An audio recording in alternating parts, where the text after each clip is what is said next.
الم یعلم بان اللہ یرا، اے انسان تجھے یہ علم نہیں کہ اللہ تجھے دیکھ رہا ہے، اللہ پاک تجھے دیکھ رہا ہے، اللہ سے غافل ہے۔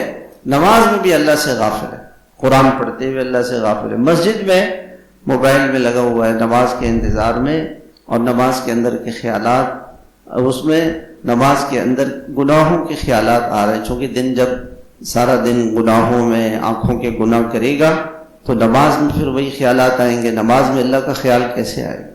اسکرین کے گناہ، آنکھوں کے گناہ، یہ انسان کی زندگی سے لذت عبادت کی چھین لیتے ہیں۔ اسکرین کے گناہ نمازوں کی لذت کو چھین لیتے ہیں، ذکر، دعا، تلاوت، مناجات، اللہ تعالیٰ سے محبت، اس کو چھین لیتے ہیں۔ یہ چیزیں زندگی سے سکون ختم ہو جاتا ہے۔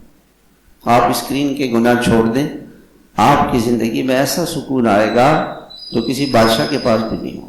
اسکرین کے گناہ چھوڑ دیں تو غفلت سے انسان گناہ کرتا ہے، غافل ہو جاتا ہے اور گناہ کر لیتا ہے۔ اللہ کے نبی صلی اللہ علیہ وسلم نے ارشاد فرمایا وَالْإِحْسَانُ أَن تَعْبُدَ اللَّهَ كَأَنَّكَ تَرَاهُ۔ احسان کیا ہے؟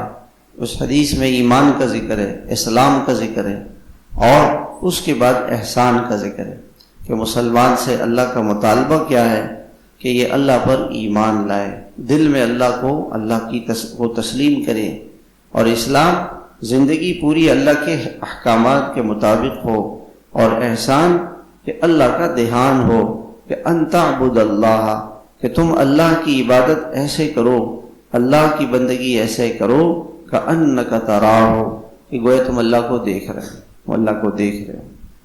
فإن لم تکن تراہ فإنہ یراک، اور اگر تم اللہ کو نہیں دیکھ رہے ہو تو اللہ تمہیں دیکھ رہا ہے۔